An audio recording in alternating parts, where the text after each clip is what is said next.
They thought humiliating her in front of the entire school would break her. They didn't know she'd rise so high that even her bullies would kneel for forgiveness. Before you dive in, hit subscribe so you never miss stories that flip pain into power.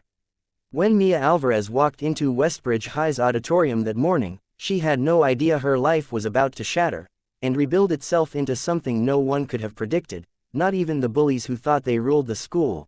It was supposed to be just a routine assembly, something about scholarship announcements and exam protocols, but as she made her way to her seat, whispers slithered through the air like smoke, taunting, mocking, cruel, and before she could even react, Brittany Cole, Queen Bee, principal's favorite, social media tyrant, stepped into her path with her entourage, smirking like she owned the world, and before Mia realized what was happening, Brittany raised her hand and slapped her, the sound echoing, sharp, humiliating, through the auditorium filled with 200 students, and time froze as everyone stared at Mia, waiting to see her break, crumble, cry, but instead Mia stood still, straightened her back, wiped the blood from her lip, and said in a voice so calm it silenced the entire hall, "Thank you, for reminding me exactly why I'm going to leave this place and make sure no one like you ever has power again." And something about her tone, her fire, made Brittany blink like she'd been slapped instead. But this was only the beginning, because what no one knew was that Mia had secrets, painful, powerful secrets, and that slap was the tipping point that awakened something fierce inside her. She refused to report the incident to the teachers who wouldn't protect her, refused to run home crying to a mother who worked 3 jobs just to keep a roof over their heads. Instead she went to the computer lab, opened her scholarship applications, and submitted every single one she drafted but never dared send, and when her fingers trembled, she remembered the sting of Brittany's hand and forced herself to keep typing. Meanwhile, videos of the slap exploded online, gaining millions of views overnight, but instead of pity, Mia received messages calling her weak, dramatic, attention-seeking, until the comments suddenly stopped, because a new video surfaced, one that Brittany's own friend leaked out of jealousy, showing the bullies planning the slap, laughing about it, rehearsing their lines like villains in a cheap teen movie, and suddenly the world flipped. Students who'd mocked Mia were now whispering nervously, teachers pretended they'd always liked her, and Brittany was furious, storming through the hallways demanding to know who betrayed her. But Mia ignored all of it, focusing instead on something bigger, something burning inside her, a determination to rise, to build a life where no bully's words could touch her. And then came the unexpected twist that changed everything. Mia received an email from the prestigious Ardenwood Leadership Institute, an elite academy that shaped future CEOs, diplomats, and innovators, offering her a full scholarship, not because of grades alone, but because the dean had seen the video of Mia's calm, powerful response and believed she had leadership potential beyond her age. Overnight she went from invisible target to national inspiration, featured on talk shows, interviewed for youth leadership summits, her story trending everywhere. And while the world praised her, Brittany panicked, because her father, the school board chairman, was under investigation after the leaked video proved the school ignored bullying complaints. Mia moved to Ardenwood, where she transformed from the quiet girl who'd once been slapped into someone confident, strategic, brilliant. She joined debate teams, started anti-bullying programs, won national awards, and her name became synonymous with resilience. But the real twist came years later, when she stood on stage as the youngest CEO finalist for the Global Innovators Award, delivering a speech about trauma, strength, and transformation, unaware that in the audience sat someone who hadn't forgotten her. Brittany Cole, broken, jobless, expelled years ago, her family's reputation destroyed because of her own cruelty. She approached Mia backstage, trembling, whispering apologies, but Mia looked at her with a calm expression, the same calm she'd had the day she'd been slapped, and said, "I don't hate you, I outgrew you," and walked away, proving that the highest form of revenge isn't destroying your enemies, but rising so high they can no longer reach you. But destiny wasn't done with Mia yet, because after the award ceremony, she received a message from a man she once sat next to in high school physics, the quiet genius named Ethan Vale, who had always admired her from afar but never had the courage to speak. Now he was a rising tech CEO, determined, brilliant, and still quietly in awe of her. Their reunion sparked something neither expected, an unshakable partnership built on respect, equality, and shared dreams.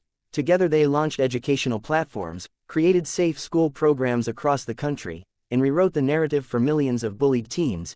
And whenever Mia spoke on stage, she told the truth. That a single slap meant to break her became the spark that lit her entire future. She never thanked Brittany for the pain, but she acknowledged that it pushed her to rise, to fight, to transform into someone unstoppable. Her story became a global documentary titled, "The Slap That Built a Legend," and students worldwide memorized her name the way they once memorized famous leaders, and as she stood years later on the balcony of her skyscraper headquarters, looking down at a world she helped reshape, she whispered to herself the same words she'd said the day she was slapped. "Thank you, for reminding me why I needed to rise," and in that moment she realized pain hadn't broken her, it had crowned her. The world believed Mia Alvarez had reached her peak the moment she became a global icon, but what no one knew was that her greatest battle, and her most unexpected victory, was still waiting to unfold, beginning on the same night she returned to her penthouse after the award ceremony, where the city lights shimmered like 1,000 witnesses to her triumph. She had barely taken off her heels when her phone buzzed with a message that made her freeze, not from fear but from the eerie déjà vu of the moment. "We need to talk. It's urgent." It was Brittany's younger sister, Lila Cole, the shy girl who had once watched silently from the corners as her sister terrorized the school, but now sounded desperate. Terrified, Mia agreed to meet her in a quiet rooftop cafe, and when she arrived, she found Lila trembling, clutching a folder like it was the last piece of her sanity, whispering that Brittany had gotten involved in something dangerous. A secret group, an elite circle of powerful heirs who manipulated school systems, media, and reputations for their own gain, the same circle that had enabled Brittany's cruelty years ago, but now Brittany wanted out, and the group had turned against her, threatening her life and planning to frame her for crimes she didn't commit. For a moment Mia felt the echoes of old resentment tighten in her chest. After everything Brittany had done, why should she help? Yet she remembered the girl she had become, the icon who stood for justice, not revenge, and nodded, telling Lila she would look into it. In the following days, Mia dug deep, using her connections, her influence, her sharpened instincts, discovering that the elite group was real and shockingly more powerful than she expected, with ties reaching into corporations, politics, even school boards, people who built their power by creating bullies and destroying the vulnerable, everything Mia had spent her life fighting against. The deeper she went, the more dangerous it became, but she was no longer the girl who stood alone. Ethan Vale stood beside her, his quiet, brilliant mind entangling digital trails, exposing hidden accounts, uncovering secret recordings that revealed how far the corruption went. But just as they were close to exposing everything, Mia received a chilling warning. An anonymous message with a still image of her mother, unconscious on the floor, with the caption, "Stop digging or you'll lose more than your reputation." Rage like nothing she had ever felt before flooded her. Not the trembling rage of bullied desperation, but the cold, controlled fury of a woman who had built herself from ashes and would burn down kingdoms before letting anyone touch the people she loved. She rushed to her mother's home, finding her alive but shaken. The attackers had only meant to warn her. But it was enough. Mia was done playing soft. That night she called her legal team, her PR strategist, her tech security force, and the National Anti-Bullying Foundation board she chaired, unleashing a coordinated strike unlike anything the corrupt network expected. Ethan leaked documents to trusted journalists. Mia filed lawsuits backed by dozens of victims the group had threatened into silence, and media outlets blasted the story across the country, turning the once invisible victims into an unstoppable collective voice. The powerful circle panicked, scrambling to hide, forcing their lawyers to work overnight, but the evidence was too overwhelming, too detailed, and worst of all, too public. Arrests began within days, exposing wealthy heirs, corrupt officials, and even school administrators who had protected the group for years. And in the chaos, Brittany, broken but finally honest, turned herself in and offered full testimony, confessing everything she'd done, not for forgiveness but because Mia's courage had forced her to confront herself for the first time in her life.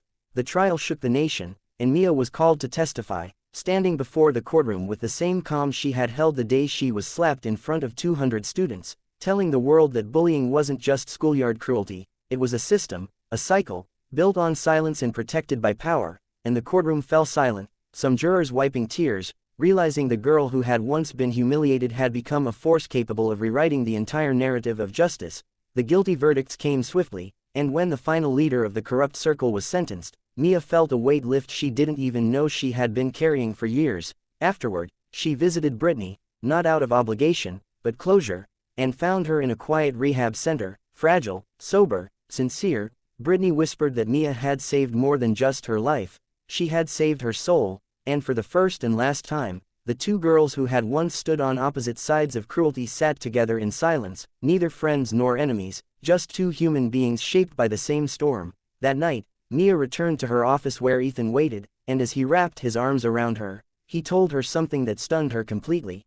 You didn't just change your life, you changed the world. But Mia smiled softly and whispered, no, the world changed because others finally dared to speak, and in that moment she realized her journey wasn't about revenge or rising above her bullies, it was about becoming the light for millions still trapped in the darkness she once lived through. Months later, her foundation expanded globally, her story adapted into a series that inspired generations, and Ethan, unable to wait any longer, proposed to her on the very rooftop where Lila had first approached her.